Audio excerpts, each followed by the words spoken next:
gentlemen, it's story time! If you get here quickly, you shall not even miss the Once Upon a Time.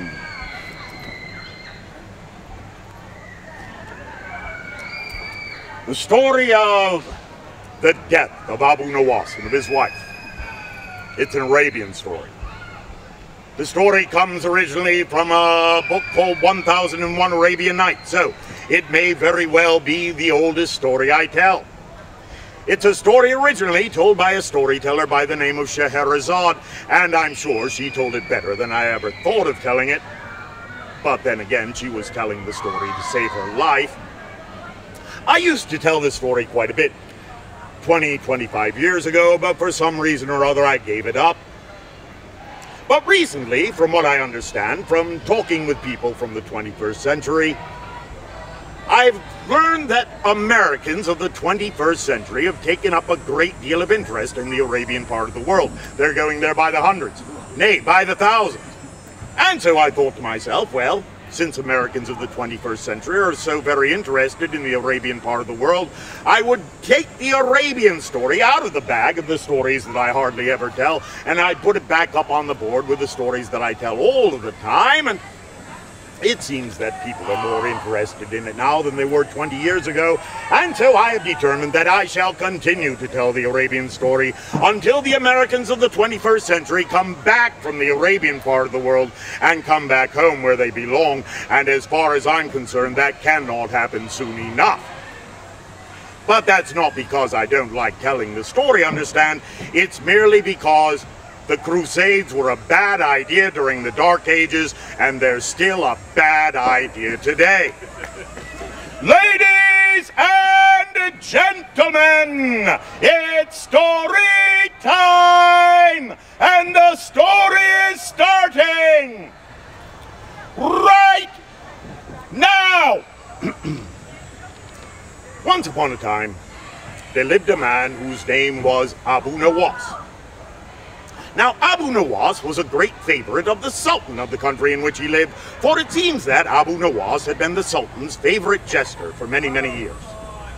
As a matter of fact, Abu Nowas had been given to the Sultan on the occasion of the Sultan's first birthday in order that he might keep the young Sultan entertained and amused throughout his childhood, and that's exactly what Abu Nowas had done, and Abu Nowas had been able to help the young Sultan to learn some of the things that his teachers had not been able to teach him, and Abu Nowas often used to take the young Sultan in disguise to many of the places where he was forbidden to go. So, by the time the Sultan had come of age, by the time he was old enough to take over the reins of power of his country, why, he and Abu Nowas had become great friends, and so the Sultan had kept Abu Nowas on as his jester for many, many years after that. Until the time came finally when Abu Nowas had grown quite old. By now, Abu Nowas was somewhere in his 60s, and by now the Sultan was somewhere in his 40s, and at about this time, a new jester had come into the Sultan's court, and this new jester was very talented at dancing and singing and juggling.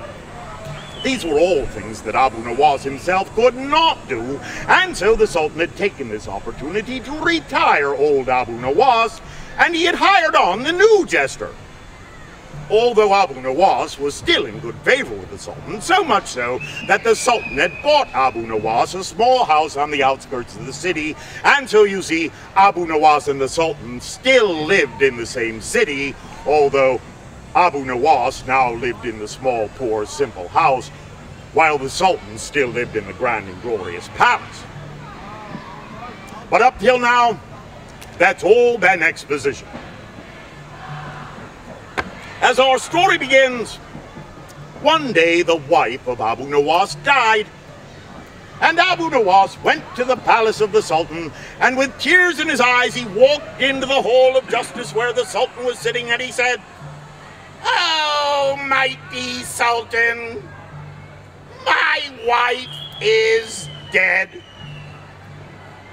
"Oh, that is too bad," said the Sultan. "Well then, we must get you another wife." And so the Sultan told his servant, whose name was Zahid, to go and fetch the Sultana, who was, of course, the Sultan's wife. And when the Sultana arrived, the Sultan said to her, "This poor Abu Nowas has lost his wife." "Oh, that is too bad," said the Sultana. "Well, then we must get him another wife. I have a girl who will suit him exactly." And she clapped her hands loudly, and at that signal a fair young maiden came and stood before them. "I have got a husband for you," said the Sultana. "Who is he?" asked the girl. "'Tis Abu Nowas, the jester," said the Sultana.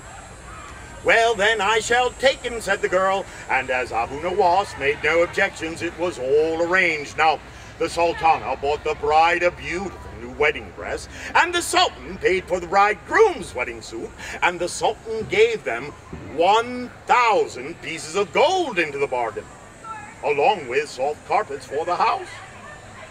And so Abu Nowas took his new wife home, and for some time they were very happy, and they spent the money freely which the Sultan had given them, never thinking what to do for more when that had gone. But come to an end it finally did, and they had to sell all of their fine things one by one until there was nothing left except for one cloak apiece and one blanket to cover them over with. And Abu Nowas turned to his wife and he said, "Oh, we have run through our fortune.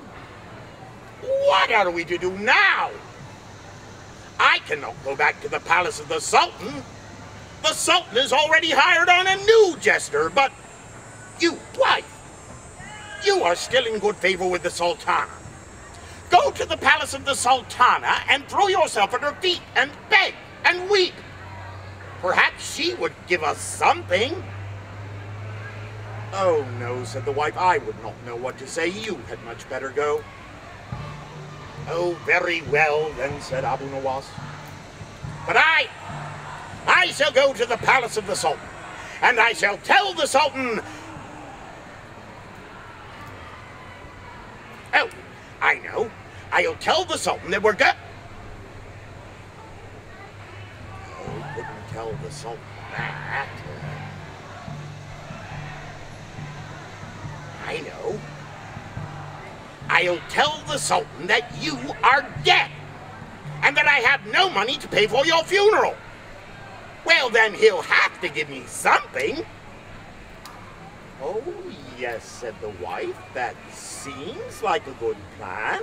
And so Abu Nowas left his house, and he went once again to the palace of the Sultan. And when he arrived there, the Sultan was once again sitting in his hall of justice, and Abu Nowas entered the room with his eyes streaming with tears. You see, he had rubbed some pepper, and they smarted dreadfully. He could hardly see to walk straight. Everyone wondered what was the matter with him, and the Sultan said, "Abu Nowas, what has happened?"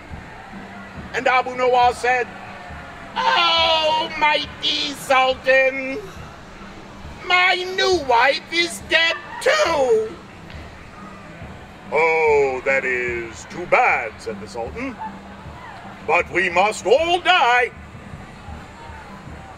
But that was not the answer that Abu Nowas had hoped for, so he went on to say, "Yes, but before she died, she sold all of my things, and she spent all of my money, and now I have not enough left even to buy her a shroud, far less pay for her burial."